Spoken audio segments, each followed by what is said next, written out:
Hello, everyone. Should be able to see the screen. Give us all a bit of a thumbs up if it's all going okay. Hello, yes.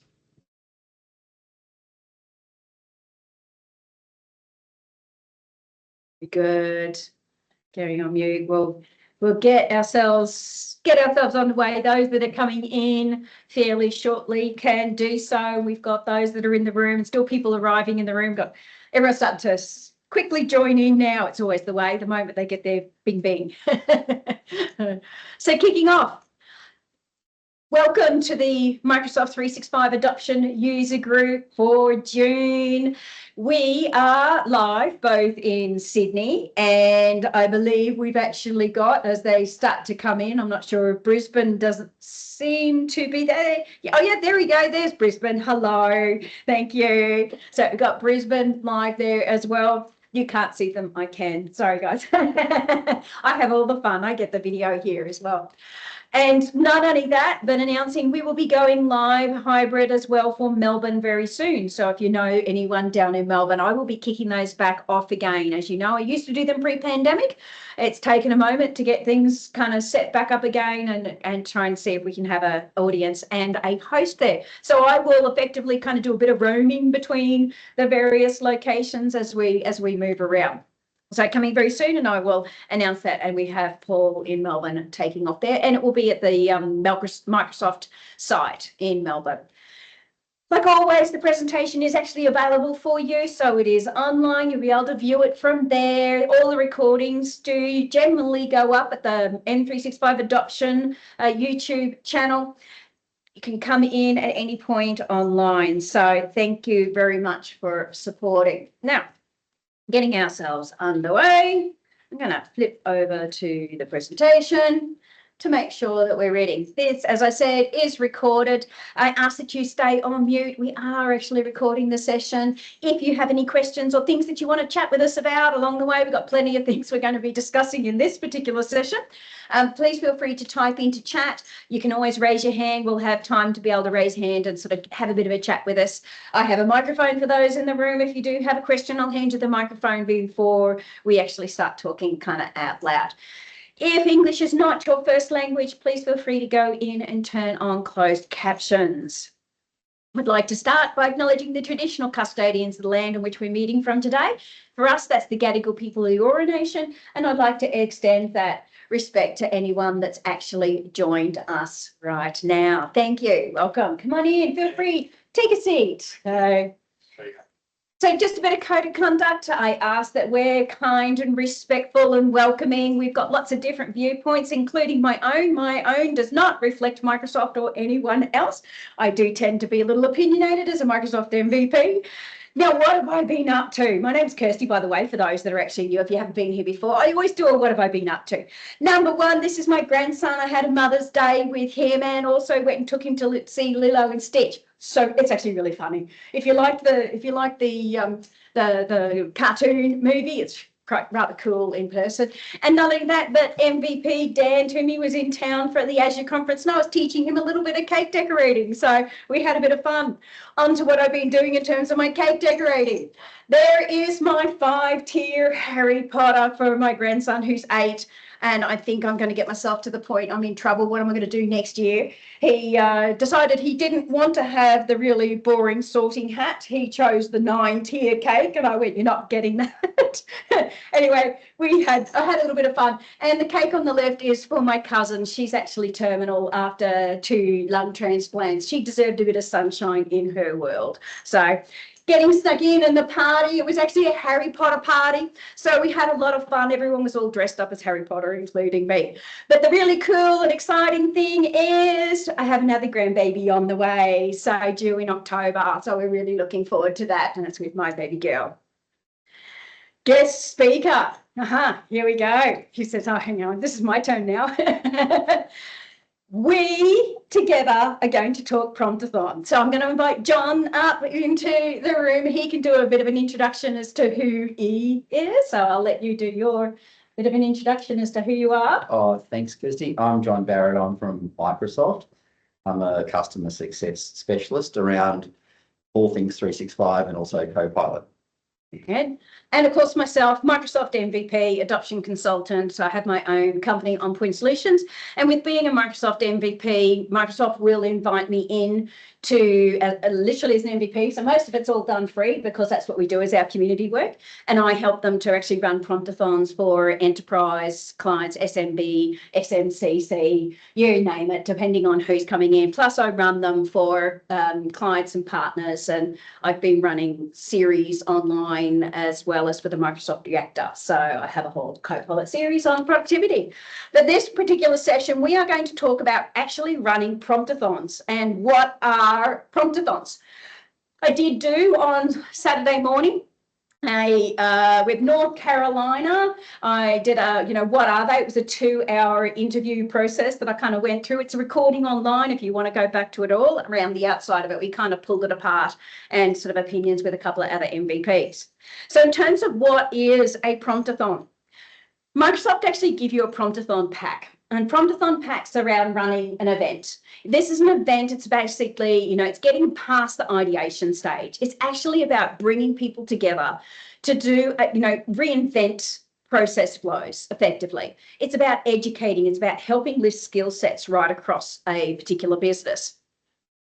So when we're talking about this, and I'll dive down into a little bit more, I've provided you with a bit of a pack on running these events inside your organizations, or if you're a partner helping you to run them for other organizations, for example. So we've got lots of information that we've kind of pulled here together.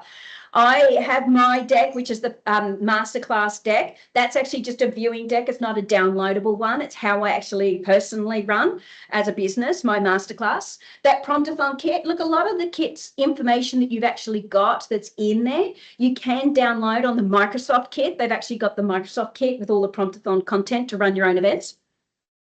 But what I've done and what Microsoft and I have done, I've put together a particular pack around different topics and things that you're actually doing. So I've put all of that in there for you, as well as things like a judging sheet, the sheet that we use as part of, it's a bit of gamification around process re-engineering for organizations. Okay, so it's running an event.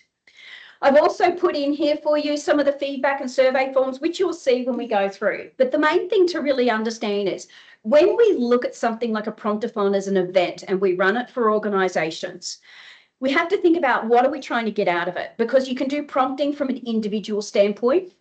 You can do it from a team standpoint, and you can then start to go in and do it for a line of business. So once you start kind of getting into the team and the organizational side of things, you're really starting to look and dive into bigger processes and potentially agents and other things that you could drop in. So the type of prompt-a-thons you start doing are a little different from one to the other. Okay, so and I've had Rishi Nikolai come and speak a few times to my user group. So he has what's called the Mocha framework. So it's the modern collaboration architecture. He will actually go through it. If you're wanting to know what type of technology you should potentially be talking about or focused on for a prompt-a-thon, you can always come back to the Mocha framework to kind of go, well, these are the things that you might focus on if you were looking at just mastering the art of prompting. So the individual side of things, which I'll often do a lot of, and helping people get started just on the art of prompting. If you're going more instead to the team side of it, so when you're going into the teams, you're looking at different technology that you might be driving into, and then you start to talk about it in other collaborative areas, as well as then driving then through into organizational type. And that's getting very much into building out agents and custom agents and like going pretty heavy duty of connecting different environments together, for example. So we have to think about what is it you're trying to get out of a prompt-a-thon to help an organization or your own teams in their journey if you're going to do this kind of a gamification piece and bring people together. If you've ever heard of a hackathon, it's the same thing, but we're doing it with prompts. Okay, so hackathons in a different way. So I'm going to hand over, Jon, you can come on in. And sounds good. Thanks. By the way, we might just ask the first question, and people online, and there's people in the room, who's actually run a hackathon, a Copilot hackathon, prompt-a-thon before? Has anybody done that? Okay, one or two in the room. Okay, so this is new. So the purpose is, by the way, who's played with Copilot? Yes. Okay, so everybody has. Okay, so you know what Copilot is. So what we're trying to do in these Prompt-a-thon hackathon sessions, and we'll talk about the structure in a second, is look at how we can improve business processes with AI or automation. I've come up with this sort of top 5 things you want to look for when you're thinking about a team or an organizational process. The first is, does this process hit a lot of volume? Do a lot of people do this, or do people do it frequently? Is there something that I'm doing on a daily basis or a weekly basis, or in worst case, an hourly basis, where I go, this just could be better. The red tape is slowing me down. And not only is it slowing you down, it might be slowing down hundreds of people, or it might be repeated hundreds or even thousands of times throughout a year. So think about volume and frequency. Think about research. I think we all know that Gen AI is really good at actually reaching out, being like an Uber search engine, finding information, researching, and pulling that back. And some of the best use cases are when people have just been able to try to use Copilot to find information quickly, summarize it, and do what I call research. The second, which is related, is analysis. So now that I've got this information, am I spending a lot of time now that I've gathered it, just analyzing it, looking for trends, looking for outliers, looking for key points of view? The fourth is data re-entry. A lot of the processes that we have, even though we've gone through a lot of digitization, is actually using one system, like, I don't know, SAP or SuccessFactors or something, getting an answer from that and going, oh, now I need to dump that into Jira. And now that I've done something in Jira, I need to copy and paste that into an email. And then when I send the email and then I get a reply, I've got to go and kind of do the reverse and copy and paste it all over the place. So is there an opportunity for data? It's avoiding data re-entry. And the last one is chatbots. So chatbots is like the digital front door. It can be your digital front door, but we're also finding great scenarios where a department puts a chatbot in front of all of their SharePoint documents, and it becomes the department's front door. So go and ask the chatbot first. And for the things that are then the outliers, or the chatbot couldn't answer, come and talk to one of us humans, and avoid sending an email to a shared mailbox where somebody once a day goes in, looks at the shared mailbox and goes, yeah, I'll try and answer this question. The chatbot can be a great front end. So that's my top 5. When I say that's a Jon Barrett thing. That's an official Microsoft worldwide thing.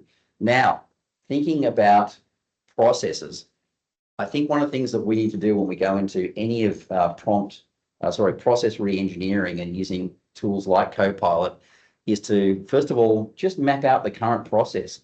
Do something as simple. There's really complex flow diagram, BPA tools with all sorts of symbols, but it can be really useful just to map out a step-by-step process that you go through. This is an example of a real process inside Microsoft when we're generating public relations. The worldwide comms team said, oh, to generate a PR from an idea like, hey, let's go and do a promo about Xbox for Christmas, to getting something actually out the door and getting people writing about it, was a 20-step process. But then what that team did is they went back and said, we go to the next slide, and then it'll actually, what of those steps could Copilot out of the box just help us with, just at a task level in the process? What requires maybe automation? Like at this point, we've got a lot of data that needs to be pumped into a back-end marketing database. That's more automation, just digital integration than it is AI or Gen AI. But that will really help to then lay over the top where Copilot can help in the steps. So one of the tools that I love to present in a hackathon is to show up something like that and say, that's a process inside one company, one process inside one company. What would your process be? Think about that. And then think about how many times that's repeated throughout the year and how many people get involved in that process. And the numbers start adding up. We'll go to the next slide. Yep. So what we'll do is we'll go through first foremost, what do we do when we start bringing together and we start to brief on what are you going to do, and what's your part in a prompt-a-thon when we start to run these events? Because if we're bringing everyone to go through and sort of say, okay, we want to help you to get to the point where you're re-engineering a particular process, and it might just be how you do your note taking every day personally, right through to some fairly heavy duty process.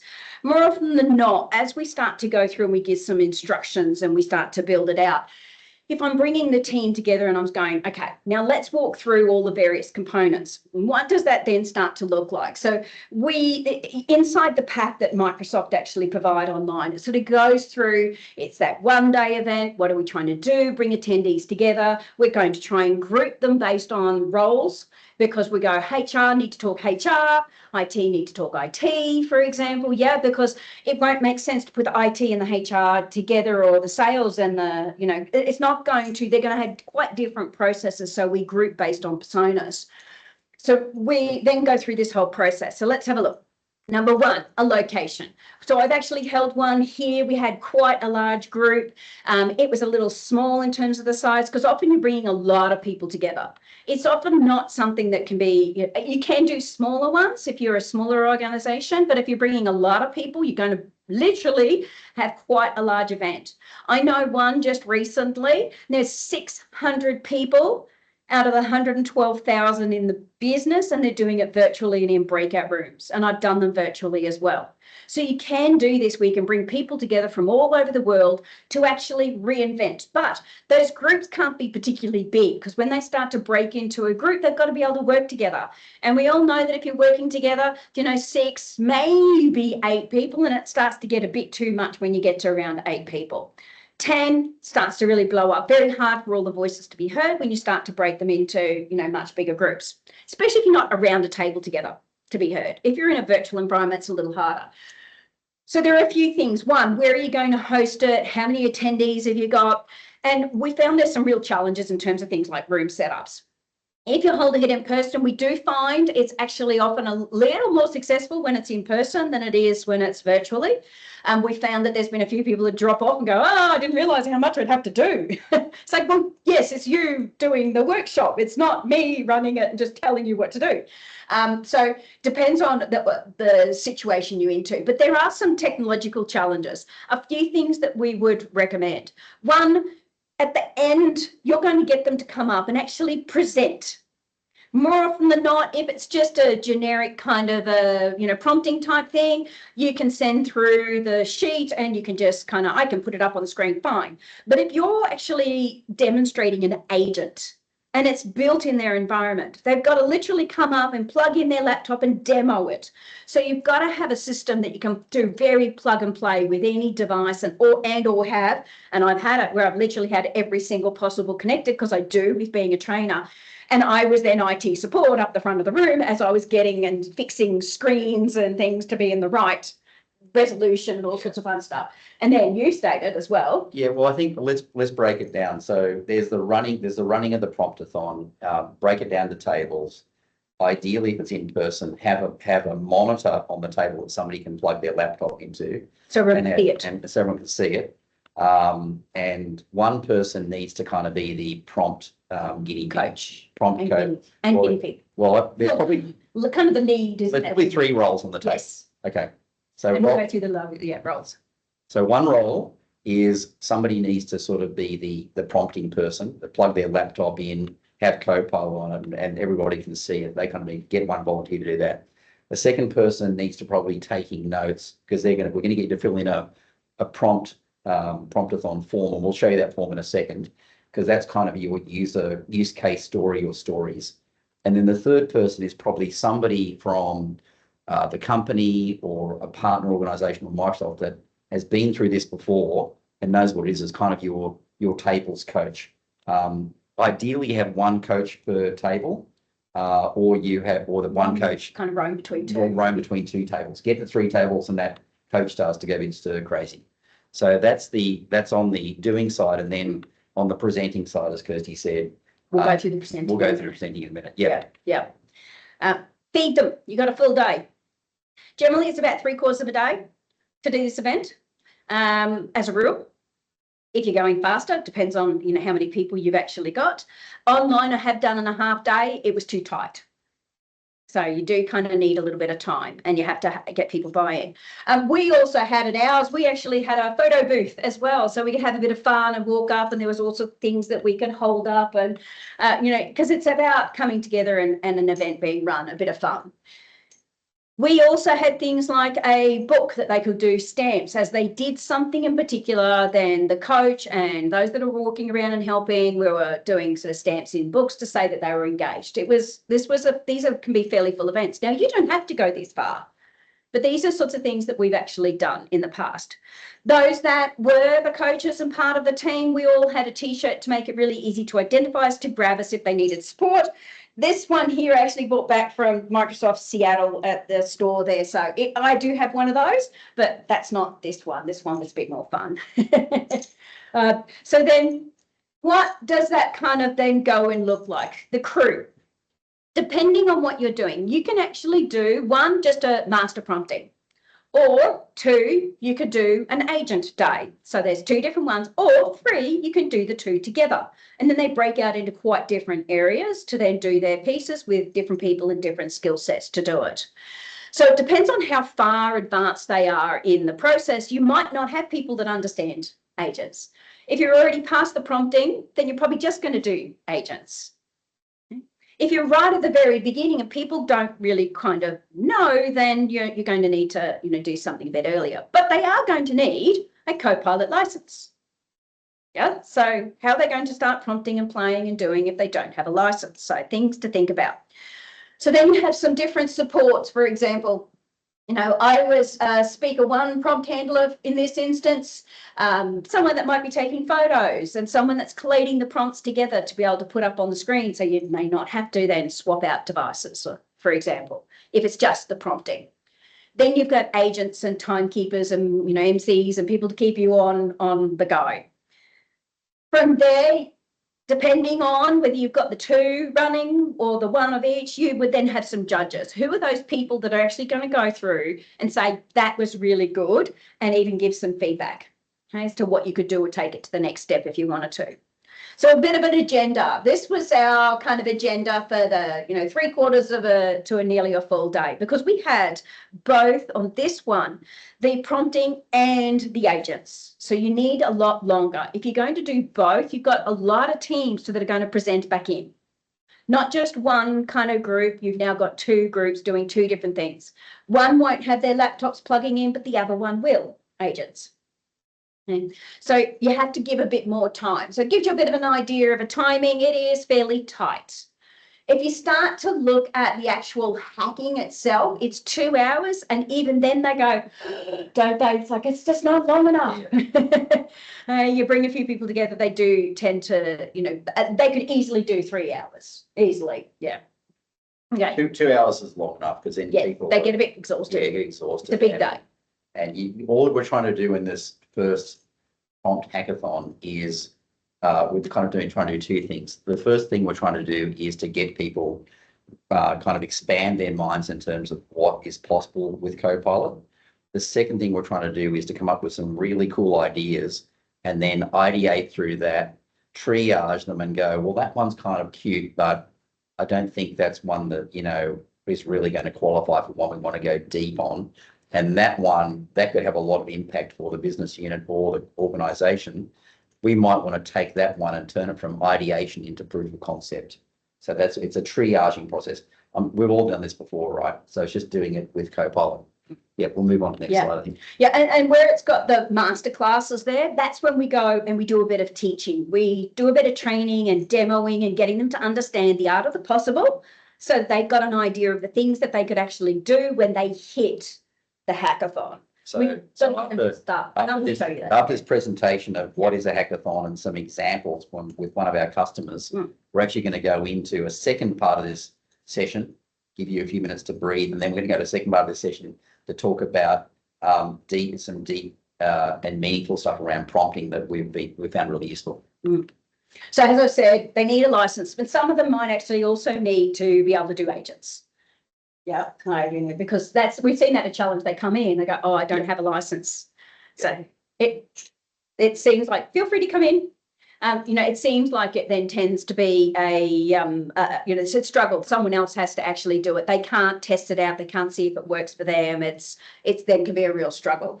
If it's the agent side of thing, it's not very, trying to create an agent and you can't actually do anything won't make it a great workshop for you. Yeah.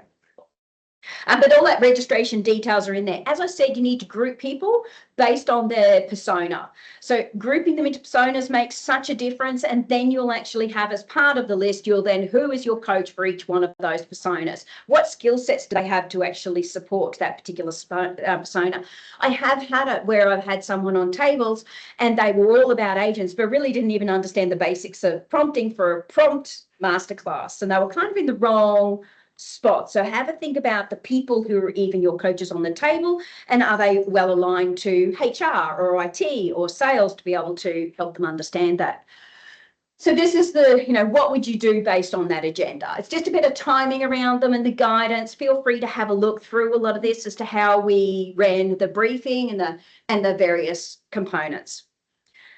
Then we get into the flip of it. At the very end, they start presenting back, and we'll show you some of the things that are presented back as well. And then how are those presentations back to us scored along the way. So we kind of give them a bit of an idea that it needs to be creative, impact, is it actually solving? And not only that, but pain is time and time is money. Yeah. So if we can find something that is painful, it's going to make such a difference if we can flip it on its head, not just for the individual, but for everyone on their team or any team. If it was something that you could literally even apply globally, even better, because you've got something that could be a really good big process for a lot of people that is run and repetitively. Because once a year is not going to be of value. You want something that they can do again and again. Then we have the feasibility of it, how practical, excellence in terms of it being crafted, and their presentation back is even, because we've had some amazing presentations back and, sort of things that people will actually do. So there's that judging sheet that I've dropped in here as well. We put comments in it too. And then as they start to present it back, those that are often running that masterclass, for example, will go, you could have also taken that a little bit further. The judges will give some feedback if you had maybe just thought about and extend on it, so with a bit of knowledge behind it. Yeah, the purpose of the judging is like we're not trying to kill creativity and good ideas here, right? It's a bit like a primary school sack race. Everyone's a winner. Right? Here it is. So anyway, everyone's a winner, but the point is that first of all, the judging creates some competition. And people will get a bit fired up about competition. They do. But secondly, the judging allows constructive criticism and feedback. And also when you see each other's presentation, you go, oh, I could have used that idea in mine. And it's cross pollination as well. So the purpose of the judging is not to really be like, you're a winner, you're a loser. It's more like we're all winners, but let's take the best of each. And also let us try and think about these things and triage them as to the impact they could have for our business or our team. And let's be realistic about that as well. Yep. So we've had, a couple of comments. We've got, find it difficult to get folks to commit for longer workshop these days. Is it practical to aim for a full day? Look, it's never easy, but once they commit and they realise this time, it can actually save them by just showing them one of the scenarios or even a couple of scenarios we're about to show you. We find that they're all in. The fact that, someone could actually get 600 people in a room to do a half or a full day, that is giving you a bit of an idea. It is worth it. And some of the ideation and the concepts that I've seen have been truly impressive. Yeah. The way that they can turn a business around in a day with simple ideas is impressive. It's worth every moment. But look, something's better than nothing, right? When I was teaching each of my 3 kids to drive, sometimes it's better to go out for just an hour rather than 4 hours, right? Yeah. So I get your point about committing to a day. I've found the most, about 3 hours is kind of the minimum. Setting it up, doing prompt coaching, reminding, get everybody organised, dividing the teams, do your ideation, come back. 3 hours is about the minimum, and that's a bit of a small that's a small sweet spot, and probably a small group of about 30, 40 people. You can do it in about 3 hours. So if you can't get a whole day, something is better than nothing. And also sometimes it's good to start small and then expand out. Take the ideas you've generated from Prompt-a-thon 1 and take them into Prompt-a-thon 2 to further refine and work up. If you do it with one team, if it's just the HR or just IT one team, you could do shorter, sharper. Yeah. But if you've got a lot all presenting back, just for them to spend 10 minutes presenting back what they've created. That's almost an hour. Yes. So, You get a couple of people Yep. presenting and setting up.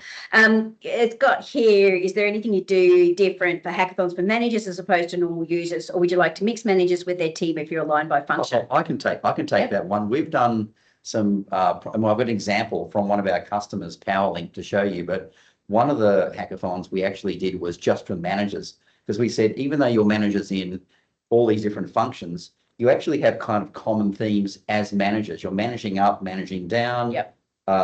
Training staff, promulgating policy. So we actually did a hackathon just for managers as a manager role. And we tried to sort of look at the generic things that apply to all managers. That was really useful. It's really useful. Yeah, So those personas, Yeah. basically, and they're a persona as well. Yep. You've got your executives, Yep. you've got your EAs, you've got frontline workers, they are a persona on top of the line of business, the HR, so it's about that persona. So you grouping. can slice it vertically and you can slice it horizontally. Yep. Yeah. We'll Okay. move on to the next slide. Prizes. Look, not everyone will be supplying prizes. Gov aren't going to be able to hand out something, for example. There's a lot of more intrinsic type things that you could do. There's write-ups in blogs and recognition for the work that they've actually done, contributions, things they can put on their resume. There's, so many other things that you could actually do that doesn't necessarily mean a financial reward. For ours, we had things like we had hoodies and shirts and books and stickers and all sorts of things that you could do, or a lanyard, or what did that actually look like? Up to you in terms of prizes. Yeah, Anything just else you've seen? Contact your Microsoft sales rep. I'm not in sales. If Your, it's your your enterprise? sales rep may be able to find you some merch. No promises. Yeah. That people like a little bit of merch, or a Copilot drink bottle or a cap or something. I don't know. We'll move on. Yeah. We've done like recognition points. Recognition points, yeah, that's it. If you've got those kind of systems in place and I know a lot of organisations do, where they have it, that bit of, a bit of gamification internally around recognition. So take that into consideration. But you often would need something, as prizes, Beck said, because she's in Gov, an image or a logo for LinkedIn, humble brag, those kind of posts and things like that. Yeah, absolutely. You're right. Being in Gov, Beck, absolutely, you'd know. Now, the actual template that they need to fill in, as they break out into their various groups, we give them different templates and a bit of an idea of how to actually fill in these templates. So we'll have pre-filled one, and then we'll have, here's the generic one for you to start filling in. Remember, there's those roles, and one of those roles is someone has to start filling it in, because this is what you present back ultimately when you put it up on the screen. Now, there's a really simple one.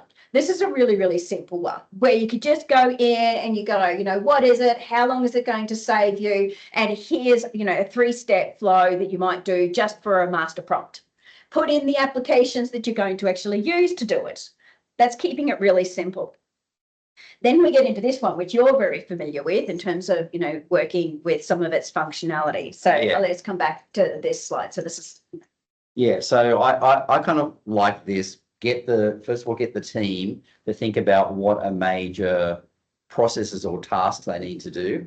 And you don't need to worry on this slide too much between what's a process and what's a task. And then sort of say, well, let's choose a top 1 or 2. Then go to this slide, which is and kind of make it like you're a persona. So as somebody in this business unit, I do this kind of work. I want to finish this kind of process. And I typically use these tools. It takes me X hours per day or X minutes per day. I'll know that I've got some measure of success if I can shorten the process, increase the quality of the results, go home at a decent hour, whatever are the metrics. And we'll come back and fill in the bottom one later after we start working on the next slide. The next slide is, let's get to the details. That's a typical Microsoft scenario template slide that's kind of been around for a while, ultimately, just rejigged. Yeah, so here you might think of like a 4 or 5 step process. You don't need to fill in all the blanks, but I'm preparing for a meeting. I would use Copilot Chat. That might save me time doing the research for the meeting. Then I'd move into the actual meeting itself, and I might use meeting recording. So you think about the different stages in the process. I might need to go back and reach into Power BI. So think about all of those, and then enter the task, the description, the prompt, and start to get your team to think about, well, if I did that, how much time does it save? Then you can go back to the previous slide and say, well, if I added up all of those and I repeat that process X times a day, and there's Y people in the team, then X times Y times Z equals so many hours of potential payback for the organization. So just have them start to think about time saving feedback, but also something that's less quantitatively measured, but qualitative measured. So maybe an increase in quality of output, or somebody being less stressed about completing the work, and if they complete in a certain time frame, then they can get back to addressing their backlog. Maybe the backlog won't build up, it actually start decreasing. So they're really basic templates. And then there's a third, more complex one that Kirsty will talk about. So there's the Copilot scenario framework. I'll just go through this. So Rishi brought this one out. It was at the AI tour at the beginning of the year back in February. So it goes a little bit deeper into a scenario and those personas that actually come with that structure and prioritization. So if you're wanting to really dive into kind of that functionality, let me just go back one here. It's a, what does that actually look like? Now, this one here, it's a great tool, though the end user might find it a little bit more overwhelming in a Prompt-a-thon to try and sort of work their way through, but you could move this in. What I do particularly like about Rishi's content is the start-stop behavior. That to me is always a value coming from the adoption perspective. Understanding the start-stop behavior is often of value and being able to push that through. So I would try and bring something like that in wherever possible. Now, I'm going to go through some of the various kind of winners and content that we've actually got there. So this one here, in terms of being a winner at a Prompt-a-thon, so this was a basic Prompt-a-thon. Now, I showed them how to get yourself ready for your performance review. Okay. And the KPIs, and go do some OKRs, and I want a SWOT analysis on what I've done over the last year, and I put out this fairly decent sized prompt. Now this was being done in December, so what do you think then ended up happening? Everyone in the room went, oh, I want that one, and someone actually took it to the next level in a prompt where it was they did the before, during, kind of, and sort of an after looking forward. So this was kind of one of the prompts, and it ended up winning because even the Microsoft judges were going, we're doing this right at the moment. We love this. This is timely. Now, they would be doing a performance review, and it was every 4 weeks, for example. Don't forget, this presentation is all available for you online. So this is then, the ability to be able to do this. But are you doing it regularly? How much of a time saver is it really going to be? It is more, individual, but it's individual, but for the whole business. If the whole business has this prompt and is doing it, think about how much time you're saving on a performance review every, 3 months, 6 months, or, potentially even yearly for however many people you've got in your business. You've got 1,000 people who are doing this, you've got some significant savings. So we did really like that one in the long run. There was another one that was in that session of reimagining a meeting. Often we're just putting in a very simple prompt to try and help you around a meeting, but we're not thinking an end-to-end process when we're looking at what we do around a meeting. So this was another one that actually came through from the 9 a.m. stand-up. Another one was about, and what I particularly liked about this one was they even went as far as saying, how do we actually measure it, and what are the things that we're measuring against it? Because remember, one of them is presenting as well, and presenting back. So they went that step further to go, here's the prompt, but these are all the things that make a difference as part of the measurement that we could effectively measure and come through in the bottom right-hand corner on a process. So I did like that as well. There was another one where it was, everyone had to come up with a name for the table. And they used Copilot to come up with their name as well, by the way. So we had Promptosaurus, we had all sorts of different ones in there. So this one was about knowledge-based articles and how they could actually draw on knowledge-based articles. If they were looking at, it could even be going to the next step, and it might have been a SharePoint agent or another agent of some kind off the top of it. Okay, so depending on how far you're going on a prompt. So this then is going into... Oh, yeah. So I'll show you a couple of customer examples. So this one, I got permission from PowerLink, that is an Australian power utility based in Queensland. They ran the Prompt-a-thon and they came up with some really fantastic ideas. They have to respond, they have to make a submission back to the government if the government does a policy change or a suggested policy change. So they they would normally take a very large document, analyze it. That might take hours to read, and then they have to do a draft submission, and they need to send that to their legal or regulatory team as a draft with a point of view and some talking points to then submit back to the government. They thought on just that one process that happens fairly regularly, and it's also a high value, high importance, high visibility process, that they could save that 4 to 8 hours of creating a submission was reduced to about 15 minutes just on that one process. So I really like that one. Oh, did I click the wrong? So hang on, no, it's probably me. Okay. Just making sure that you're in the camera frame. I moved it back a bit. Yep. Keep going. Do next slide on that. Yep. Should just be able to click it down. Okay, great. Okay. Training session. Everybody runs training, adoption and change management. Could be on software products. It could be on hardware changes. If you're a power utility, you might have new equipment coming in. They need to generate the training invites. Then they run the training sessions themselves. They use Teams recording. They run those training sessions for multiple groups. They have to gather all of the input and the comments about those training sessions and the questions and answers. And they're also looking for common themes and those kinds of things, and then comparing documents.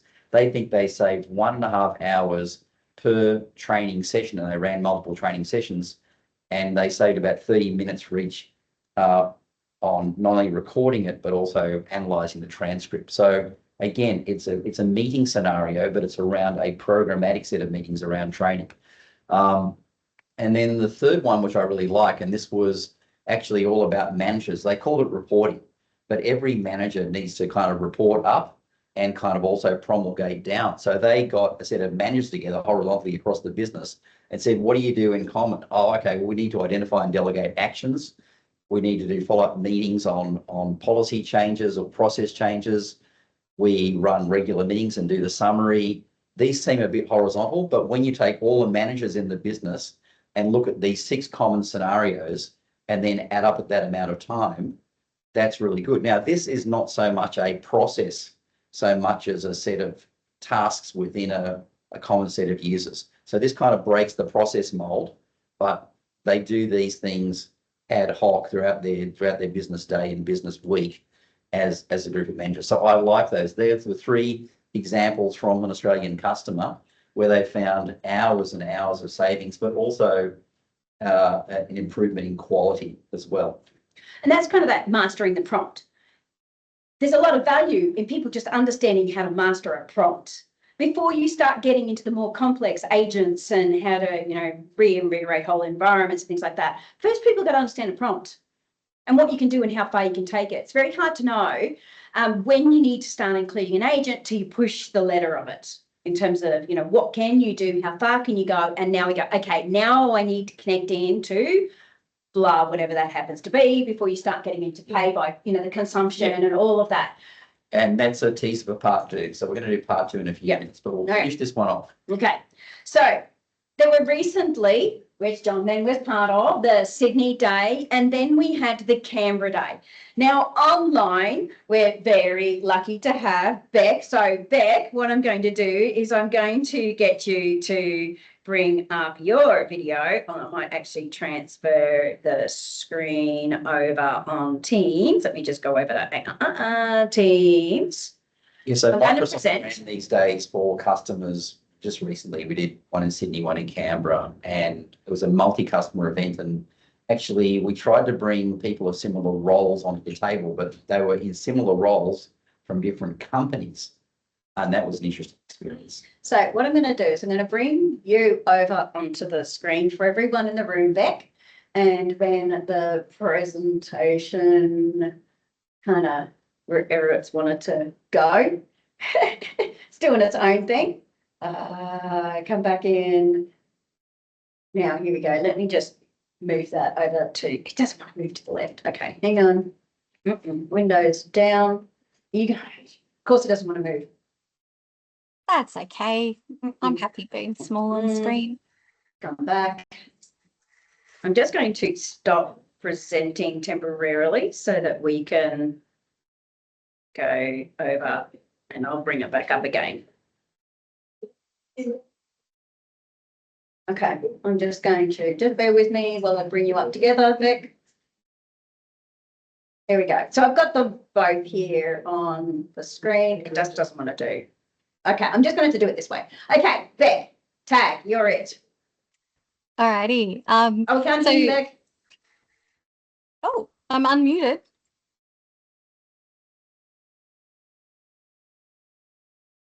Beck, can you hear us? Yeah, Can I you can hear hear you us? guys, and I am We unmuted. can't hear you. All right, it's nothing from Let's my double check. end. Yeah, Oh, so I can hear so Yes. people something online going can on. hear Hang on, me. let me just double check. Let me double Yeah. check in the room in terms of some of the settings. Joining in, the joys of the microphone in the room. Let me just double check what it's doing. Going to swap over the speaker. Okay, try again here. Hi, is that any better? It is. Unfortunately, the room's not having the audio come through. So what I'm going to do is I'll just bring this a little closer. Yes, go for it. Alrighty, thank you so much. Yeah, we had a fantastic day in Canberra last week. So it was a really interesting mix of federal government departments, and what made it work really well, as we said, that once we kind of unpacked that we were in similar roles across different agencies, that meant you've got similar processes, similar pain points, so that the time spent in actually grouping us was really invaluable to actually brainstorm some of those problems. And then I think it really helped with the brainstorming, iteration, ideation through to building a proof of concept. And I think that's what's part of that storytelling that actually gave us a much broader use case. So out of the team, I think we planned 4, we built 3.5 and presented a prototype for one of them. So you'll see our presentation is a little bit dodged because we were busy hands-on button clicking building things. So out of those, and Ask Paul was the one that we presented. So where that started, and you'll see from the notes, was okay, supporting staff on border force votes. And then Rishi, as our coach, is going, can you broaden that a little bit more? And I'm like, can you actually talk to Copilot on the boat if you don't have Starlink? You know, like, is this going to help those people? You know, like, is our problem a problem that we can actually solve with what we're planning on building? I'm going, okay, yeah, we can help, you know, all of the staff, whether they're on land or on the boat. And then the rest of us are going, actually, a lot of these help desk kind of, what technology can I use? What am I allowed to use? Is a problem across all of our agencies. So it really started to bring that broader applicability of the problem. And the fun that we had with that is that we use Copilot to generate those frequently asked questions to a help desk. We used Copilot to help create some sample content because we were working live in somebody's environment and conscious of not having to present on screen, you know, their real information and share it with everyone, particularly being federal government agencies. And a lot of the presentations that also use Copilot to generate like a sizzle reel video for them. We kind of threatened a promo jingle that was either, you know, an option of a country and western song, a rap remix, or a Party in the USA parody for Ask Paul. But the end state for Ask Paul and the logic behind it was all those great conversations around, well, where are the answers to these things? What is the language real users use and not us, you know, nerds sitting in IT? We describe things really different ways. So how do we marry up some of that? And the thought put into the agent around, actually part of that role is translating complex IT things into user-friendly language while being grounded, and some rules there around, look, if you can't find the answer, don't make it up. And we actually, you know, the escalation point was human, Paul, for this scenario. You know, that's a fantastic scenario, and or really a couple of things I take away from that is low-hanging fruit is making an agent that points at a specific data source. That's low-hanging fruit because that can be the front door to your team, and it can quicken the quality and timeliness of the answers, and it can lower the signal to noise ratio that you get with all of the inquiry emails. And the other thing is, Beck, that you had an example there of similar roles different organisations. You can do that in government because you're not competitors. That may not work well if we've got, Westpac and CBA at the table. But also I've seen it work well when we have supply chain partners.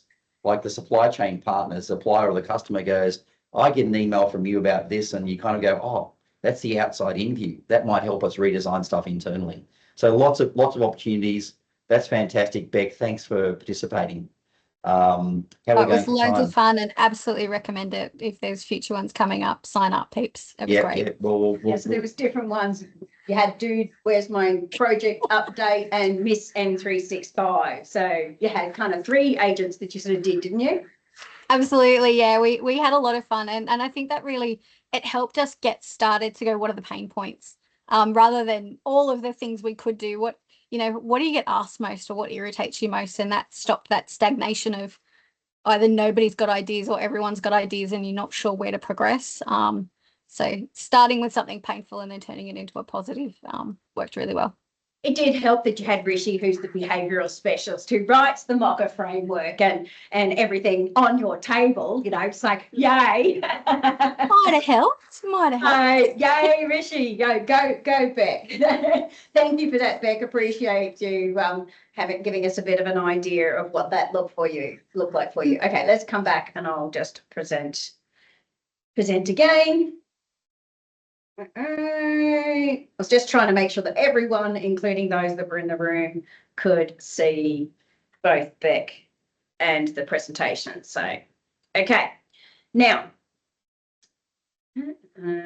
just make sure I've got everything back again. So I'm now going to go into what do I actually teach, because ultimately, when we start to do the masterclass on prompting, or whether Jon's running it or I'm running it, between Jon and I had a list of different things that were kind of in that taxonomy. Jon had a few things. He shared some with me. I shared some with him. We've gone back and forward a few times to be able to build out the taxonomy of Copilot. Now, you won't actually have this in the Microsoft Decks. This is something that, as an adoption consultant, with me helping organizations along that road of what does a good prompt actually look like? How do you do it? This is then what we've actually built then around the mastering the prompt. Now, before we do that, though, I think it's worth, we might just pause for a couple of minutes. We're about to go into this mastering the prompt session. Does anybody want to ask any questions about the Prompt-a-thon in general? Setup. And just take a 1 or 2 minute breather. Anybody online? Anybody got any comments in the room? Let's keep this interactive. We've been going for 45 minutes. So has anybody got any questions or comments in Sydney, Brisbane, or online about the general prompting hackathon? Come on. I've got one. Thank you. Here we go. Hang on, microphone. Microphone. Just because people online won't hear you in the room. Yeah. Just take a name first. Hi, Eleanor here from NRMA. I'm interested in understanding, obviously at the end of these prompt-a-thons, you would have some kind of feedback survey. Yes. I'm just interested to hear what the general feedback is from people who attend, what parts of the prompt-a-thon they get the most value out of, just any general feedback that you're kind of seeing come through. Yeah. Here we go. I'll go first. I mean, try and keep this short. Firstly, their whole vocabulary, or their art of the possible of what can be done with Copilot has greatly expanded. So instead of, they might have gone in, most people will kind of go into the room thinking this is like a kind of a cool search engine. It's a bit like ChatGPT, but applied for my business. And they come away thinking, oh, I can see now the art of the possible. That's an overused term, but it's expanded their minds. That's the first thing. The second thing is when they do this as a team, and it's actually better if you take every table's results and kind of put them into a pack and then circulate the pack, then people prompts at the end. Look at prompts, yeah. and you kind of vote as a group, as a business function, or as a set of managers or innovation leads. You then have this big funnel of ideas. You'll usually get to maybe a small collection that you really, really want to focus on. They're going to have big impact. So it's going to be a big funnel, and there's been some cool ideas. You can go and build a billy cart here, and I can do a moonshot there, and you kind of go, well, what's practical and what's impactful? let's triage that. In any good kind of prompting hackathon, you get to a triaging, and then you go, let's go deep on these ones, because ideally what we want to do is not just have a fun, festival for the day. We actually want to actually turn these into production. So I think with that in mind, so let people expand their mindset and they'll go back and do their daily work. But secondly, take the ideas out of it and take that through an ideation to POC, to pilot, to production framework, if your organization has something like that within IT or change management, because that's where you're going to get the ongoing value versus the first value. I like to call it kinetic value versus potential value, right? The kinetic value when you first buy a car is I can get to wherever, whenever I want to. And the potential value is down the road, I can also probably do a road trip around Australia, but you're not going to do that immediately. So think about kinetic versus potential, but try and have a framework in mind that you can take the ideas and just really cool ideas on a page into production for the ones that have organisation or team impact. So I've got here, let me open that one back up again. So I've got here, we've got results. I've actually got results here. For example, would you recommend it to your colleagues? For everyone that was in the room. So, we had 26 people responded and pretty much, yes, everyone would recommend. Then we have, what did you like most? The prompt. Just goes to show, just learning how to prompt is half the battle. We had, for example, things like, did it help you understand to make the most of Microsoft 365? We had, some were somewhat, because there's so much more than just PowerPoint, Word, Excel, Outlook, Teams, and chat. Because that's what we kind of do, mastering the prompt. We're focused on a couple of core applications as part of our demo. But you could be in Loop, you could be in Whiteboard, you could be Dynamics, there's so many, there's like 96 or something endpoints. Yeah, something like that, crazy. Yeah, lost count as to where you could, there's a lot more that you could actually do. So some people know more about the ecosystem than others. So if I say go use it in Loop, a lot of people go, what's Loop? Yep. So we got a fundamental education as well to do with a lot of it. So that's where a lot of that kind of came into play.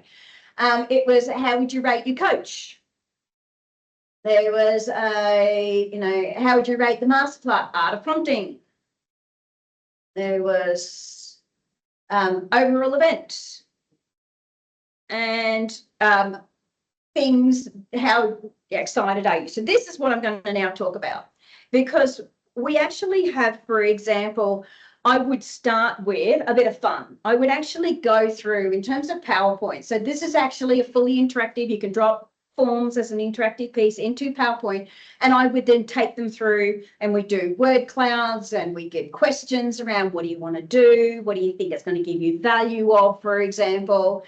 I have given you a free copy of this to be able to, it's a duplicate copy. It's actually part of my presentation for you to be able to use yourself. So I put all that in, agents, how familiar are you with agents? What excites you most? And how confident are you, as well as which best describes it. Now, I've even put in there the Skynet Judgment Day at the very end, because sometimes you actually have to address the elephant in the room where people are afraid of AI.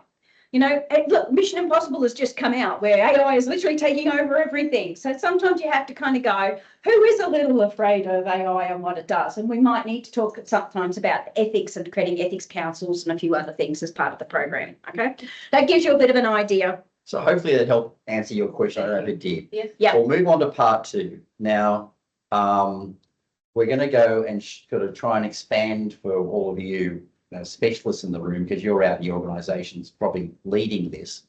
We're going to try and expand your prompt taxonomy. Kirsty and I have both contributed to this. I'll tell you where I kind of have my light bulb moment. I was trying to learn prompting, and I was looking at all of the prompt examples and the recommended prompts and the prompt gallery and all of the documents that had different examples. And I thought, you know what, I'm going to use an analogy here, but let me just kind of land this. Who's travelled overseas to a place that is a language they don't speak? Okay. Maybe you got by with something like a phrase book. Maybe in the past, I'm showing my age, I would actually in the past actually carry a little paper phrase book where you've got an online phrase book. The phrase book is kind of really useful, but it's only really useful up to a point. because you get to the point where there's nothing in this phrase book that says, how do I hire a donkey? So I got to stitch that one and that one together and whatever. I don't have an idea of the language, and I don't know if I put the noun before the verb. If you don't have an idea of a full language and a full taxonomy, you can only go so far with the phrase book. And I thought, well, you know, based on how we're running prompt coaching and those kinds of things, we're really at the point where we're kind of giving people useful phrases, but we're not teaching a kind of a whole taxonomy. So Kirsty and I started thinking about how do we expand this into a bit of a prompt taxonomy, and how do we let people understand the breadth and depth of what is in Copilot? What has this large language model been trained on, and what is it capable of? How big is this black box? How deep is it? How broad is it?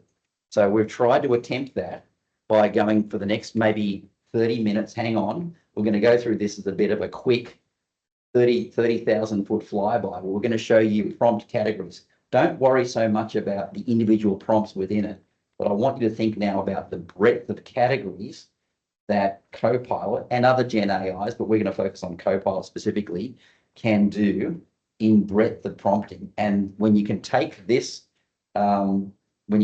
material to your prompting teams, that helps them understand, going beyond the phrase book to the whole dictionary and the whole taxonomy. So that's what we're going to do in the next 20 to 30 minutes before the pizza arrives for the people in Sydney. Okay. So if you're wanting to, in terms of having more depth of this, I've been running the Microsoft Reactor Productivity Copilot series. It's called Copilot Corner. The link is actually in the presentation. I'll show you it all a little bit later as well. And I did a Mastering the Art of the Prompt. And I've also done Copilot Chat, which one are you in kind of thing. I'm doing PowerPoint, Word, Excel, Outlook, Teams, you name it. They're all actually available. There's a whole heap more to come, but that is all in there. Now I keep expanding on this. So as quick as I've done previous sessions, there's more in. In fact, Beck, I know you have done previous sessions, and even the one I did not long ago, there is now more in. It's constantly evolving because it is constantly changing. We're in an evergreen environment, okay? So often I'll start with things like those pilots that we do that might have been 1 month need to be a bit out the door, because the behavioural shift that needs to come in, there's the 11 by 11 tipping point. So I kind of start from this. If you haven't read the white paper, I highly recommend that you go and read the white paper. And that, you know, it takes about 11 minutes till they start to feel that they've got value. And that's work-life balance, enjoyment, less meetings, or better productivity. So in those 4 categories. And that takes about 11 weeks. So it's going to take a little longer, and you need more people than you think on your pilot. And it shouldn't just be sitting with IT, because they are not reinvigorating all those business processes. So if you've got it with just your IT or a couple of senior leaders that haven't gone through training, it is a button they don't have to push. Ultimately, they need some training and education, really important. So to get to that 11 weeks will take a little bit of effort. Then some of the time savings, you know, we've talked about some of those time savings previously. You know, they say it's 14 minutes is kind of the average, right, John? You know, but that's across all the different roles and frontline and everyone. But the moment we start getting into the office worker, you've seen some of those process reinvigoration. It's significant. And if you've been on any of my other sessions, you know, we had PJ coming and talking about how she managed to get basically, you know, 60 or 30 hours worth of work done in like 15, 20 minutes when it went through a ton of videos as part of her change management role. And yeah. You know, what we see as a savings can be quite significant. I think the main thing here, you guys know this, right, is, and I'm using guys in the general sense there, guys and girls, but we've got to get people using it as a habit. Yes. And if you give somebody a gym membership, that doesn't make them fit. If they use the gym membership, they might get fitter. And if they're using it the wrong way, well, they might just get sore but not fit, but they're trying. And so using it the right way, using it habitually, and also using it as teams using it and changing processes is where it's going to hockey stick in terms of productivity. Then we can probably go to the next slide. And each thing inside the gym does something different. Yeah, that's right. You can't do everything on just one machine. Yeah. Yeah. I also then go, well, where are you going to find it in that ecosystem when you get a license? Because often, this is my infographic wheel. It's like, where does it actually sit? In which applications are you going to get into it? And we've actually had it just recently, and I have got an update. I haven't rolled it out yet, but it's coming in through connections as well now. So I'll put that in as a bit of an update. We'll then talk a bit about that difference between chat, just doing Copilot chat, to Microsoft 365 Copilot and having the license and what that does in terms of the change. A little bit about that ecosystem, that it's grounded in your information and data. It's part of the large language model and semantic is. I don't spend time here. I say they can go watch this if they really want to dive into what it's doing. I talk, although this is not a Microsoft one, this is an MVP one, that, as we start to look at it, it all comes down to what is it looking at? If it's not pulling on great data, it'll just look like pretty great data on the other side, or great data that looks pretty. What did we say? The lipstick on the pig kind of thing. It comes down to what are you drawing on, and look, there is hallucination and a few other things that come into play. And I noticed there's, we've got a couple of different, questions in there. Jeremy, you've got, as you run Prompt-a-thons, what sort of activities do you recommend to maintain momentum after the event? The speed of change is quite extreme. Do you find you have to rework the materials frequently? Yes, constantly reworking them all the time. You can't keep it static. It changes too much. One thing that we've been doing really well is having like office hours or ask me anything sessions. Yes. Where we've actually just said we're going to have like Wednesday morning tea is the ask me anything productivity session. Come along with your Copilot or even just basic office questions, even new Outlook. But we have an ask me anything. If you can fire your questions to us beforehand, it won't be like just going on to one of those quiz shows and not knowing what the questions are. But we get a couple of us on there and we have an ask me anything. That tends to work well because it keeps up the momentum and it keeps up the touch point. And we just spoke, that's an open mic 1 hour. That's one idea. All right. So now we're getting to the rub. Yeah. We're getting to the details around the prompt taxonomy. Okay. And the reason that I had done this, and I had done a lot of tweaking around the taxonomy, was to see that aha moment. Being a trainer in adoption and change person at heart, I wanted to see them get it. And with the iterative changes that I was actually doing as part of the program, I started to see the real shift in what they were putting in their prompt, in their success of what they put in their prompt. One, helping them to understand to get out of that search engine mindset, putting in a command. We can start from a command if you wanted to, but it's going to give you a very generic response. We talk about that, how would you like your coffee? If you walked up to, a barista and you just said, I want a latte and walk off. They're going to go, hang on a second. There's a lot that goes into you going and ordering a coffee. For example, how big do you want? Is it takeaway? Is it soy? Is it whatever the case may be? Yep. So many things. Having that conversation and understanding they can go back and forward, and then there is a limit on that of 30 times. So back and forward in a conversation. And I do it like you're on the event, choose your own adventure book. You could literally stop after 1 or 2, or you could keep going on a couple of pages, but it is not finite, like your books. I'm a mama, so I don't know about you, but I used to read these ones, showing my age. I say treat it like that, intern, the graduate that's in there, giving them that bit of help. Now, Microsoft give you the GCSE, and you will see that through their presentation. What I've actually put into the GCSE and understanding and taking it a bit further is we break it down in terms of that master prompting. I go next level. So when I do master lessons, it is then diving down further in the taxonomy. The role, you can be anyone that you want to be. And the thing is, if you're putting in I'm a female or a male, there is bias, or it might assume that a particular role based on the type of industry that you're actually in. So if you want it in a particular voice of a particular, if you want it in a female tone, or you can actually ask for it. So there are things to take into consideration. The target audience, the source, text, goal, tone, inclusive modifiers. Let's dive in. So the taxonomy. Each one of these components come into play as part of the taxonomy. I'm going to talk about each one of them for you. We have standard mega verbs that you're going to see right throughout the ecosystem, and it's part of the tasks. Stock standard type tasks, for example. I love using paraphrase. I use it all the time. Do you have a favorite? I use analyze. Analyze a lot. Yeah. Analyze. Yep. So, there are so many verbs. Now, I've actually had someone, we were on one of the sessions when I was having to talk to the ATO, and I said, what about, and he said, someone said, use the word mercy. I like that one. Okay. So many words we could use. I think that we might just pause that for a second. This is really important because this sort of sets up the path of what everything else that kind of hangs on. We call it mega verbs, because that's like, when I go to the toolbox and I go to I'm a Ryobi guy with all of my different things that plug into the battery. When I pick up a certain tool, that kind of sets the direction. Am I hedging, or am I blowing, or am I drilling, right? So think about the mega verb that might be most appropriate for the thing you're trying to do, because that then everything kind of hangs off that in kind of what mode am I in the Copilot black box. That's really important. And sometimes it's not going to get it right, so go back and try. But, those ones that we've bolded are kind of the key ones around, am I expanding and creating? Am I summarizing? Am I taking something that's there and analyzing it? Am I transforming it when I want to move something from one format to another?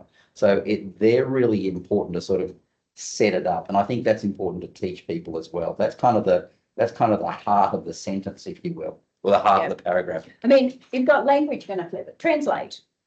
You're only going to use that, We're coming to that. You're only going to use certain things as part of your verb, for example.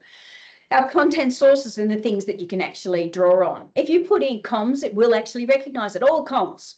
And it's going to look at all comms of all the varieties. Yeah. So there are certain words. That's my favorite content source word. I like to everybody, because I've seen people go, my emails and chats and documents, and I just use the word comms. Okay. And that also includes meetings, documents that have been shared with you. So it's looking at everything that's been inbound.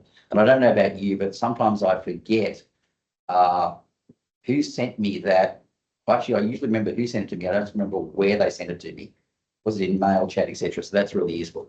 So if you just say prompts, will it always look at everything? Yep. It will recognize that. Yep.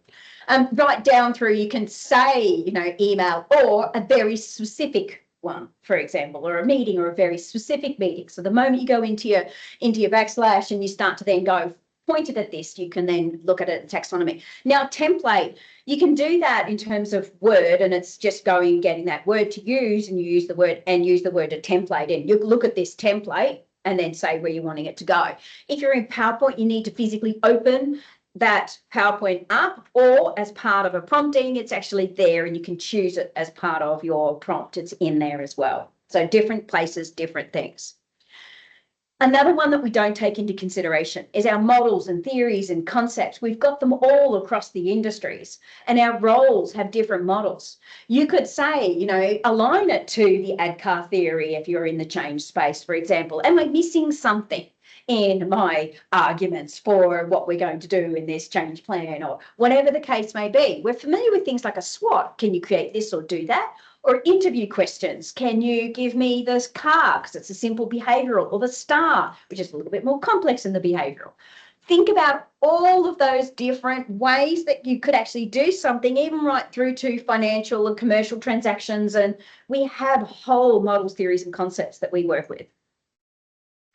Then we get into document types. More often than not, we're kind of sticking to some of the stock standards. I do like to create FAQs an awful lot, or step-by-step kind of guidances, because I'm in the training space. But if you're in Office, if you went File, New, and you've got all those templates that are in PowerPoint, Word, and Excel, and you can ask for those kind of templates, it's going to recognise. In fact, you can build it. I think the thing with document types is it understands how to interpret those document types, and it understands how to generate those document types. So you can say, I've got a JD, job description, and I have a resume. It will know what a job description, generally speaking, is in a resume. It will know that it's broken down into key points, attributes, and it will also know how to compare a JD against a resume. So think about the world's business document types. It's been trained on the internet with all of the tens of thousands of JDs that are public, that is, and other things that are public, and anything that's been public, it's been used to train on. So it's been trained on the world's business documents. Think about it like that. Yeah. Okay, next one. Output formats. So many different potential ones, from text to images. And images, don't just think of pictures. Think of things like your word clouds and process diagrams and infographics and all that. There's so many different things that are classed as, that image. So I will regularly say, take all of these words from my survey and create a word cloud. If I didn't do it as a survey piece, I could create, or here's all the words that would explain change for me. Create a word cloud out of all of those words. You know how we're often trying to look for them online? Create your own. Yeah. Maths, coding, tables, markdown formatting, social, for example, social type posts. Let me dive into markdown formatting. More often than not, we actually go, can you actually give me a list? Do bullet points, for example. We talk about bullet points or tables. However, you can do a lot of the wording as part of markdown formatting. So, for example, you can do lists that are ordered or unordered. You might actually say, give me a numbered list, where it will recognize that as well. Or you can use the more formal taxonomy as to what it would look like. Block quotes striking through, put it in lists of headings, or put it in tables with these headings or these columns. You could do commas, or you could actually do your bar, for example. It will recognize a variety of different things as part of your markdown formatting. When we get in and we start to actually work with our media, there are so many different design types that you could actually go into. And if I said, claymation, some might realise that it's like Wallace and Gromit as part of claymation, and stop motion is the type of video style. And I've got one, or you might go like the Muppets. There's me as a Muppet in Sydney, okay, as a background. So it will understand, a particular style, or make me look like a Jedi, or maybe, so you could do all those sorts of things as part of your explanation. Now, when it comes to video design styles, it's all built in as part of Clipchamp at the moment. When you go to create a video, it's creating things that are very corporate, and it's using stock video to actually build out a video at this point, okay? So we can't quite do that yet. When we start to get into creative effects and styles, it's a whole industry unto itself, guys. So what we're trying to do is we're trying to get this output of a video. We're not getting what we actually wanted and getting frustrated because it's not looking like it. More often than not, like all things, it's the prompt and the things that you're asking for. By the way, we've had a lot of customers that have potentially, they haven't taken this into production yet, but they've potentially said, using some of this, we can stop or cut down the amount of outsourcing that we're doing with contractors that are creating videos, images, external comms, those kinds of things. We may not completely cut it out, and it still needs human review, but it can greatly reduce our external contracting costs for media and graphic art. So think about that as a potential time saving within your organisation. I'm conscious of time, but we need to keep on moving. Tones. So many different tones and combination of tones. I use enthusiastic and inspirational whole heap because it's me, but there's formal, neutral. I also talk about inclusive modifiers and how the fact that it actually changes a lot of what you're talking about, because it brings in the people side of what we're actually doing, the human side of warm or friendly or caring or validated. All the roles and personas that you could potentially be. Now, the vast proportion that we've got here are from the corporate, but you could be a chef if you wanted to. Yeah, it's up to you. The type of experience and age and all its combinations. Oh, can we go back on that one quickly? I think this is really important. Sometimes you need to be targeting responses or material for a certain reading age, a certain audience, a certain level of English proficiency. And so you can take the content and ask it to crank it down to a reading age of year 6. Or I want to actually crank this up to something that would be more appropriate for an executive, and it will change the words and those kinds of things. So think about using that as a dial up, dial down. Yes. What I do when I do the prompt, Yes. I will indicate please use simple word. Simple. Right. Simple word, so that so something like that. Simple. Right.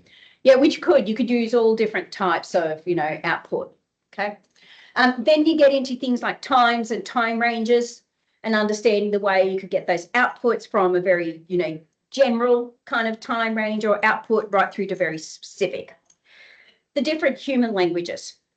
And you can also do, translate it over, and that's using one of your verbs to be able to do translate. It kind of sits in that mega verb space as well.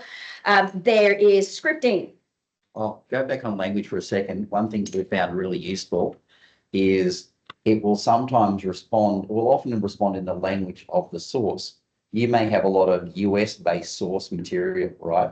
It's coming from Microsoft as an example. A lot of the spelling that we're using, even though we're a global company, a lot of the English spelling is actually an American spelling. So, but you can take it as a modifier. You can say, and please respond with UK English, and it will change the spelling of the response. That's been really useful. So I've had a lot of Australian and New Zealand customers use that as a prompt modifier at the end. This sort of stuff can save you a lot of time. Yeah. Languages and scripting, didact and redact. There's so many things that you could actually pull out in terms of personally identifiable information. And a lot of people are doing this, even putting it into prompts, and external prompts are not even thinking about what's actually physically in there, right through to what is the kind of content that you're going to see, even as part of the properties, that metadata of a file. Maybe you want to do that before you go and put it online on your website, for example. Demonstration data. I use this all the time with doing training, or you might go, give me a bit of an idea of what could be in a template for this type of thing. Give me 1,000 lines in Excel with these type of columns. I do it like for HR. I did one recently for a vet industry where they'll have people moving around. I always go in, I ask for feedback because I can get feedback from Copilot. I can go, give me some examples. So give me examples of what I could do or how I could actually do this. Or what's an existing, materials, use these particular ones of good. This is what good looked like for me, or what someone has done. Can you use this? Step by step. I often do this with training, but it's helped me out plenty. I've had someone say to me, am I on the right path in Power BI? I've got an interview coming up and I had to do this today and hand it in. And I went, okay, I asked for a step-by-step and examples, handed it back to her. She went, oh, I'm good. She got the job. Okay. I don't know anything about that. Well, I do know a bit about Power BI, but not enough for what she was doing. Questions one at a time. Okay. Say, can you give me, and I've done this, I had a ProSci document where these are all the questions that you need to do as part of a program. And I went, ask me these questions from this document one at a time so I can answer it to build out this whole program of work. Yep. Keep iterating. So the GCSE, the one thing is there's no bad prompt. Okay, so up the top, the command search base, the really simple, give me some interview questions, is really different than if you come through to the best, right through to excellent. So what's not in the best is things like use a model. And look, you don't have to come up with the perfect prompt because remember, you're going back and forward. I always say keep it simple and conversational. Specific and actionable. Clarity is key. Know when to avoid creating that particular prompt. If you get really overcomplicated, it's probably just going to go for the very first thing in the list and drop everything else off. Break it down. Understand Copilot's limitations. Because there is some limitations. Try and optimize for repetition. You will sometimes get listgenic or random responses, so keep an eye out because you need to. I do the be polite. This is my cat Kira. So go be polite. She's very polite. Then go be curious, explore, experiment, try again, do something a little different, come at it a different way, use a different mega verb or a model or there's so many ways you could actually tackle and test it. And that it is not autopilot. It needs the human component. So you need to review it, check those facts, double check the sources that it's actually pulling from, because it will give you the sources and modify your prompt. If it didn't quite get there, maybe you want to start a new prompt and start from something complete, like it's gone on a whole tangent when that didn't work at all. Try a different way. Mostly go and have some fun, because it is fun. I often will go through, what Copilot are you actually playing around with, because there's, different points that you might come in. Well, let's pause here for a second, because everything we've been doing so far is really talking about 365 Copilot or Copilot chat. Be prepared for the conversation in your organization where somebody goes, Copilot, and before you go too deep, they're talking about a different Copilot, because Copilot is a horizontal brand from Microsoft that says it's Yeah. AI icing layered on top of all of our products, right? So there's the Copilot I've got that, yeah. in Windows, for Yeah. example, which has nothing to do directly with the Copilot that we've been talking about. It's actually helping you in a Windows 10 or 11 environment actually understand how to use Windows better and operate the Windows operating system, which is different from Security Copilot, which is different from Power BI Copilot. So just you might need to be just aware of all of the Copilots and which swim lane they sit in the tech stack. Yeah.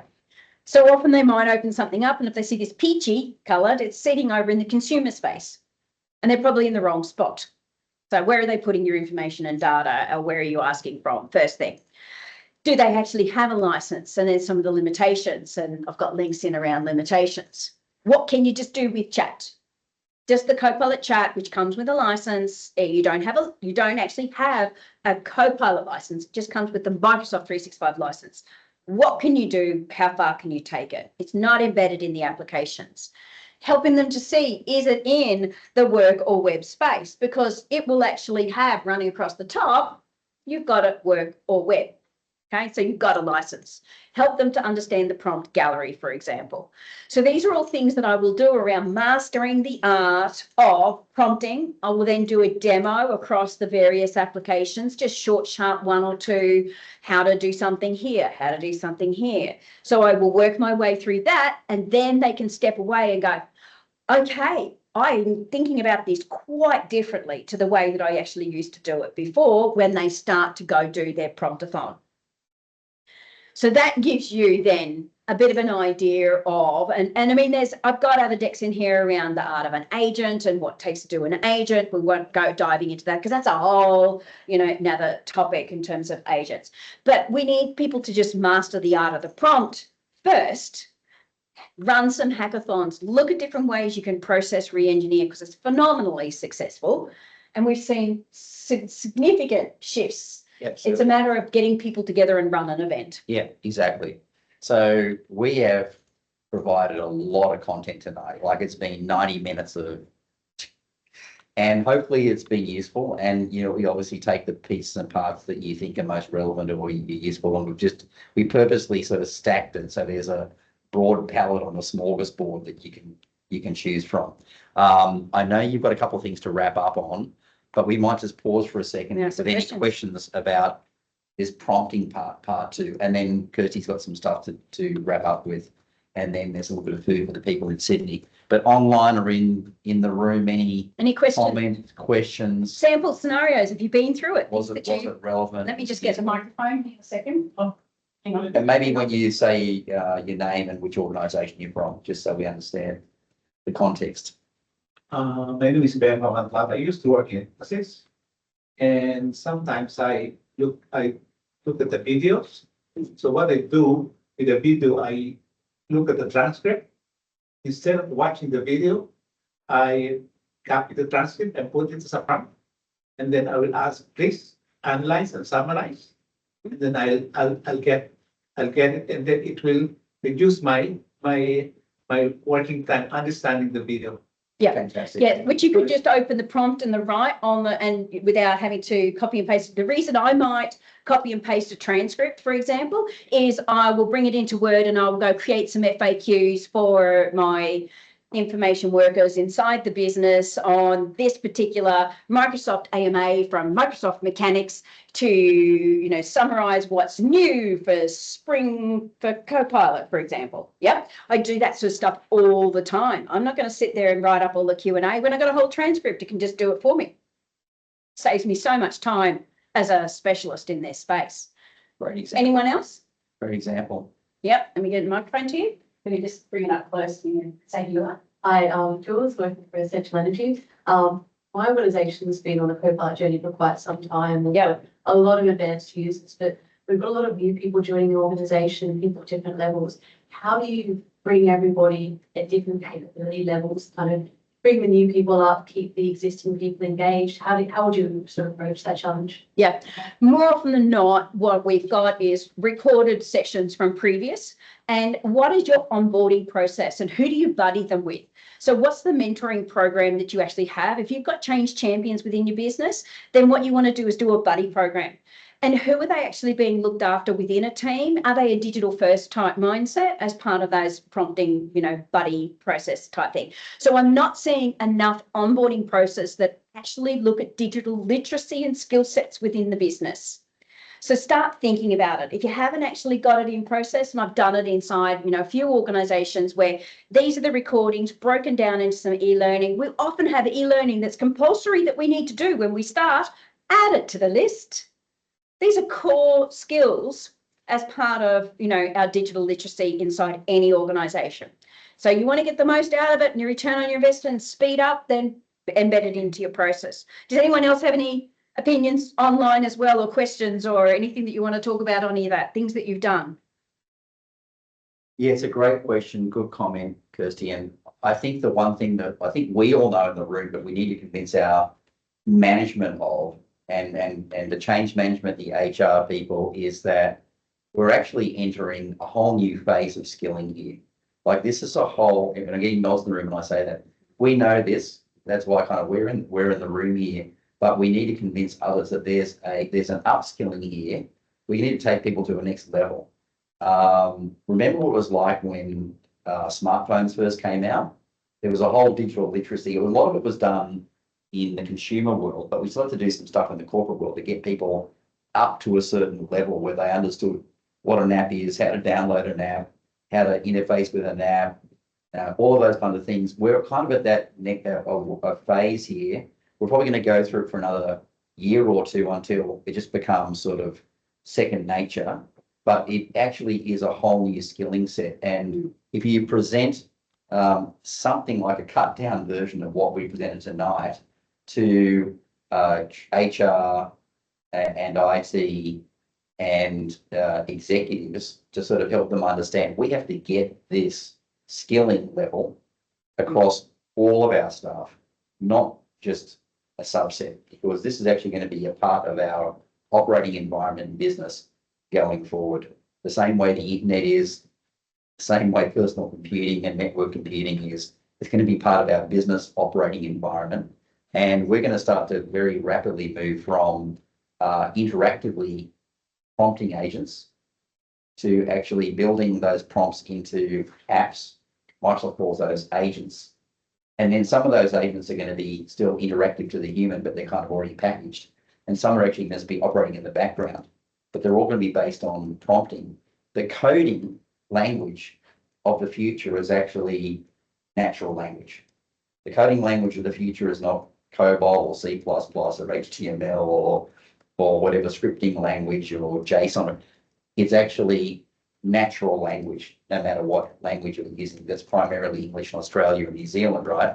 But it's going to be natural language, which is used to describe the what rather than the how. And that's a skill shift and a mind shift that we've got to get the rest of the organisation across. From all people in the room, we're at the forefront of it, but it's getting the rest of our organisation on board with it. Yeah. Rightio. And we're at the 5:30 mark. No, we're okay. We're good. Yeah, it's all good. So, the digital literacy inside an organisation is so important. M365 is a big ecosystem. So what's happening is we're seeing a lot of businesses right at the moment finally doing all of their big migrations into SharePoint. I've got a ton of work going on around that so that they can be ready for AI and get themselves to that point. So there's a whole heap going on. As I said, so many people don't know Loop or Whiteboard or all these other great places that you can actually be in to use Copilot, whether it be OneNote, whether it be, it's like Teams. It's a good time to fundamentally lift some of those digital skills inside your business. With a new product, we had it back years ago, Teams came into play. It was a perfect opportunity to go, do you actually understand what you've got? So if you want an ROI, now's the time to start looking again at building some of that training so that you can go, I'm going to train you on how to actually use this and, Copilot over the top of it. Okay? Start to build it out. Okay, what I'm going to do now is put that down because you still be able to hear me online. I'm pretty noisy. If there are any other questions, I haven't seen any hands go up online or anything going necessarily into chat. And now it's just, but feel free to keep asking. I'll keep an eye out on it. So what's new to adoption? Let's get ourselves started in the adoption space.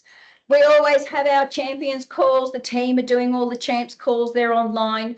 They Microsoft for Mondays with Caruana and Heather is available. If you want to kind of know what's actually come out just recently from the Vegas Microsoft 365 collaboration conference, they do just a bit of a quick roundup as part of their Mondays at Microsoft. So always great to see Caruana. In the release notes, I think because everyone's been so busy at conferences, it was actually a little quiet this month. Makes my life a little easier. Let's get in though, because there's still plenty, because I find things all over the place. There's some of the new engagement tools and templates. There's one in particular that's just gone in there. It's the new customs lock screen guide. So in your lock screen, it helps you to be able to do some new messaging and information that you could actually push out for education inside your organization, and some, how do you actually do it? What does that look like around Copilot chat? There's some pre-built content and backgrounds. There's some nice backgrounds, 3 nice backgrounds there that you could potentially be using. There's a whole new Get Stuff Done video campaign that Caruana and the team have actually put out there. So at the moment, there are 2 playlists. There's the Modern Work playlist, and then there's the Security playlist. In the Modern Work playlist, over the last month, there is approximately 5 new videos that have actually gone up in terms of getting stuff done across the various applications. So one to actually go and have a little bit of a look and a watch. They don't go for very long. They're around about a minute to 2 minutes approximately, unlike my 30-minute ones with a reactor, but then I'm doing a lot of demos, okay? The other Get Stuff Done is then in the security side. I did like this in terms of there's a bit around MFA. If you're wanting a quick video around MFA for your end users, if you're doing a program, then there's a few different components in there to help and support you when it comes to Copilot, oversharing. Yeah. The psychological safety webinar is, out there still going through. So if you're wanting to go and have a look or watch or read, you can go in. The Windows 11 adoption piece. So in terms of some of those fundamentals, it's still there. You've got a rollout going on, considering it's going to be Windows 10 is not supported from October. Please consider all the content that is available. I particularly like this webinar series that's going on at the moment. It's called Tools for Impact. This one here is about those that live in the not-for-profit space. But I like some of the content that's actually in there. There is some interesting content. Now, 2 of those sessions have already been run. There is one that's about to be run. So for us, it will be in 2 mornings' time. It'll probably be 1 a.m. But you can go in and you can actually watch the recordings if you go and register. So some good information in there. There's a new deep dive on the Copilot control system. Now in here, what I particularly liked was there was one piece here. Let me get my pen, though it's not going to work over there because of the way that I've got it set up. Can I do it here? Let's see. Down the bottom here, pen work. Down the bottom here, there is a message, measure usage and impact of Copilot and agents. So that one in particular, one to kind of have a look at that as part of that series in terms of what's going on day 2. But if you want to get into it. Oh, I love this. The community resources. So from the conference, there is a lot of resources that are in there that are very geared to us as an audience. Not only that, but you'll see here right across each one down the bottom, you've got a download this presentation. So much amazing content, guys. I regularly talk about don't reinvent the wheel. There is plenty in there across so many different topics. You'll see there's Teams, there's Loop, there's Planner. I've got downloaded. There's probably about 30 decks that I've downloaded and gone and have a look through in terms of Copilot and all sorts of functionality. I love that Microsoft are actually making this available for us now. In the past, it was one, they might talk about it, but it wasn't there, or they talk about it was a PDF. but now they're actually putting the actual presentations, and we can reuse a lot of this content and push and pull from it. There is information around prompt-a-thons, there's chat, there's some good content, pulled a lot down. Also, the Copilot chat. I talked about these webinars that were coming up. There is a whole heap there now that you can actually watch on demand, and it's got presentations in there available as well for you to be able to draw down. One of those here, drawing down, I liked the chat experience deck. So you don't need to create content. There's all sorts of information in there and little videos and snippets and different things to work with. Okay. The corporate communications blog, I did talk about this one, and I showed you a whole heap of content last month. There's a little bit more that's actually in there, but what I particularly like that's come into play is over here, over on the right-hand side, these virtual events. So there's now this First Fridays, AI for communicators. Go in and have a look, because the great part about a lot of Copilot is really sitting in a lot of that communications kind of space and how we use it. And we're effectively all becoming a bit of a communicator in a lot of respects, and the type of things that we're typing in and the prompts that we're doing. But it's got some good content in there. We talked about some of it last month. The AI skills I did talk about last month. Go in, have a look if you want to get some skill sets built up. There is some quick and easy courses that are in here to try and help and build as part of that AI skill set. Storytelling for champions. So I touched on that one last month, but a new one, what is the user enablement specialist? They're kind of going a little higher and saying, we're not kind of using adoption so much anymore. We're a user enablement specialist, but we're still sitting under that adoption kind of banner. So it's just a short, sharp video. It's around about 8 minutes. What do you do? What does that role actually look like now? There's a new Gartner survey that actually had come out, key insights from the Microsoft 365 Copilot survey. If you have access to Gartner, one I'd actually recommend you going and watching. So some good statistics in here. 94% are thinking that, that actually provides some benefits. Not a small amount of people. Okay.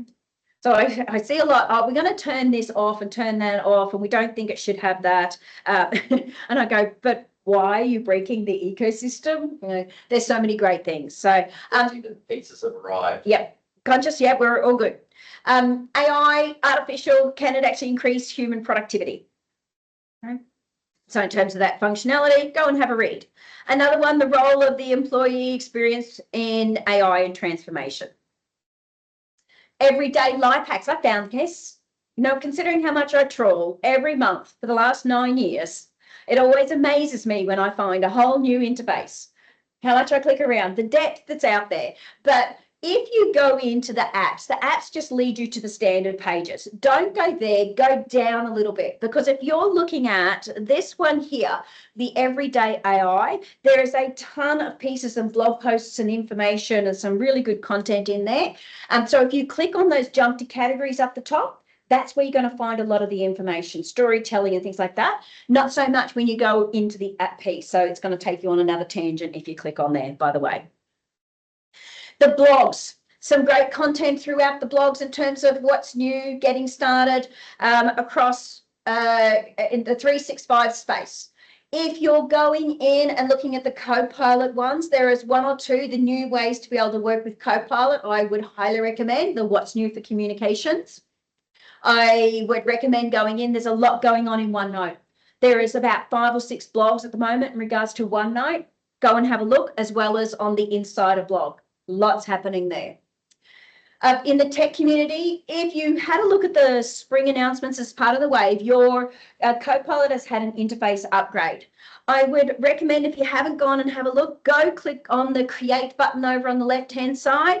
You will actually note that in here, you can build out your brand and color. So when it does create images, it puts it in your particular color and look and feel and font and all. You can tell it. Okay? So you can actually build that a bit of your brand center to support you. In the Viva community space, there is a couple of things. Like, this is an overarching one, but what I particularly like and what I'll dive temporarily down in is the Copilot adoption community. So go through, have a look. What does that look like now? They've put out a whole program around Copilot adoption that's now in, it's no longer in public preview. It's now being rolled out to be able to embed it into your Viva Engage. So there's instructions on how you can actually do that to embed it in to get your program up and running as part of that ongoing education piece and bringing people in and join them to these communities. Have a look through the Insider blog, the OneDrive blog. There is so much new content and new information and new things and lots happening in the OneDrive space. We were clapping when I was at Seattle in March, the things that were going on here and how they're simplifying this environment. Amazing. The new share experience is actually simplified right down.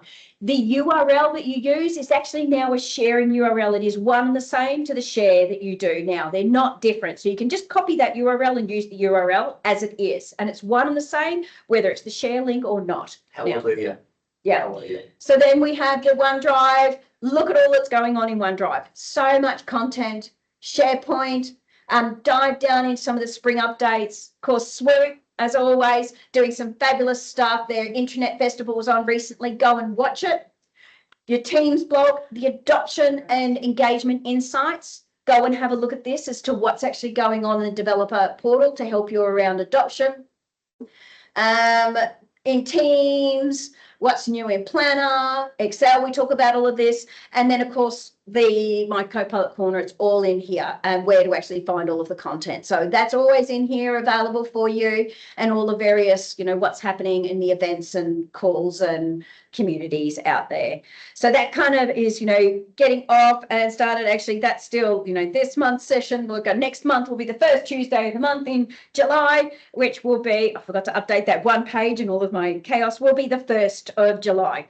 At 4 p.m. So maybe just go back and hang on one slide. It's really important because you've set a kind of a community hub back on slide where it was. This one?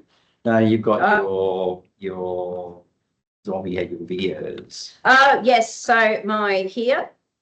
this one, or further back. It was the one I think before that. It was your adoption channel. It was your stuff. My stuff. You have your videos. Yeah. You can have a look on the screen. Let me just maximize. I mean, there will be a test on this at the end. It was the one where you had your community hub and you had your videos. It's just so my YouTube channel it's all here. So it's my videos. Yeah. That's it. So Kirsty set up a whole bunch of stuff that is out there on her YouTube channel and other things to go and have a look at and share. Yeah. But so the speakers, you'll find I've put a channel in there. So there's the reactor channel for all of the webinars that I've run. There's been 5 so far. They're all there. They're all on the YouTube channel and other information is out there. So how are we going? Is that it? Yeah. So generally it's a 6 p.m. finish, but I am conscious that we got pieces that are potentially, normally they come at 1:45. They've come a little earlier today. So have a look through, guys. There's lots of great content in there. And in terms of the what's new, as we've said, I'm no longer doing all of the what's new in the features. You can see all those blogs. It was taking me 2 hours just to get through the what's new. So it's there for you. I've highlighted on some of those pages some of the things I think you should actually have a look at. But don't forget, all this information is available for you. The sessions are recorded. The presentation, I'll bring back up the presentation QR code and information. On behalf of the community, thank you for preparing that, presenting today and running the community every month in Sydney. Really appreciate it. So thanks so much. Thank you, everyone. So, and actually I'm going to have to go back to page 1 because I clearly did all this way too fast and it's still got a previous one. There we go. So that's then all of the links for the presentation, QR code and everything in there for you so that you can grab it again. Thank you everyone online for coming along and we'll see you again next month. If you've got any questions, please feel free to come off mute. You can always say hello. Come off mute, say hi. For the people in Sydney, there is pizzas. And we'd love to just stay and chat and handle any questions in person for a change instead of online. But thanks all. Thanks for coming. Okay. Thank you, everyone. Get thumbs up and claps. Always like to see. Awesome. Thank you all. Give going a moment in case anyone comes off mute before I end the meeting. Thank you, Beck.